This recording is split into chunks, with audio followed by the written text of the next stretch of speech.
দেখো তো সবাই চিনতে পারছো কিনা? এটা আগুন না? হ্যাঁ, এই সে আমার ফেসবুক ফ্রেন্ড আগুন, যার কথা তোমাদের সামনে বলেছিলাম। আগুন, তোর সঙ্গে সবার পরিচয় করে দিই। এটা আমার বড় ভাবি আর এটা আমার ছোট ভাবি। ভালো আছো? আগুন, এ হচ্ছে আমার ছোট বোন তুহিনা, এরই বিয়ে। তোমার মন খারাপ কেন? আর বলো না ভাবি, ও একটা মেয়েকে ভালোবাসতো, তার অল্প দিনেই বিয়ে, তাই ওর মনটা খারাপ। এখনকার একটা মেয়েও ভালো না, প্রেম করে একজনের সঙ্গে আর বিয়ে করে আরেকজনের সাথে, সব স্বার্থপর। তুহিনা, তুই ওর রুমটা দেখিয়ে দে। এটা কেমন হবে? ভাল লাগছে না।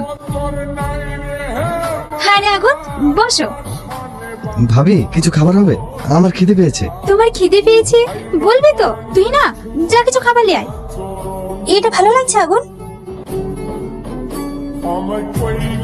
খালি খালি মেয়েটার কথা ভেবে কষ্ট পেও না। যে মেয়ে তোমাকে ছেড়ে অন্য কাউকে বিয়ে করে সে কখনোই সুখী হতে পারবে না। খেয়ে নাও।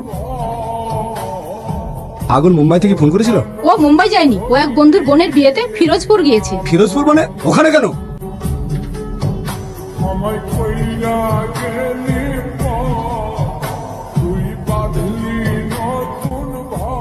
কি ব্যাপার, তুমি এখান থেকে যাও, কেউ দেখে ফেলে সমস্যা হবে। আমি এ বিয়ে করতে পারবো না, আমি তোমার জায়গায় কাউকে দিতে পারবো না। দেখো, পাগলের মতো বকো না, কাল তোমার বিয়ে, বাড়ির সবাই তোমায় নিয়ে অনেক স্বপ্ন দেখছে। আর তুমি আমায় ছেড়ে থাকতে পারবে? চোখের সামনে তোমার কষ্ট থেকে আমি থাকতে পারছি না। আমার কথা ছাড়ো, আমি কোনো কষ্ট পাচ্ছি না, তুমি এখান থেকে যাও। মিথ্যে কথা। দেখো আগুন, তোমাকে না পাওয়ার যন্ত্রণা আমাকে তিলে তিলে শেষ করে দিচ্ছে। আমি অন্যের হতে পারবো না। আমি তোমাকে বিয়ে করবো। আজ আমাকে এখান থেকে নিয়ে চলো। তোমার মাথা খারাপ হয়ে গেছে?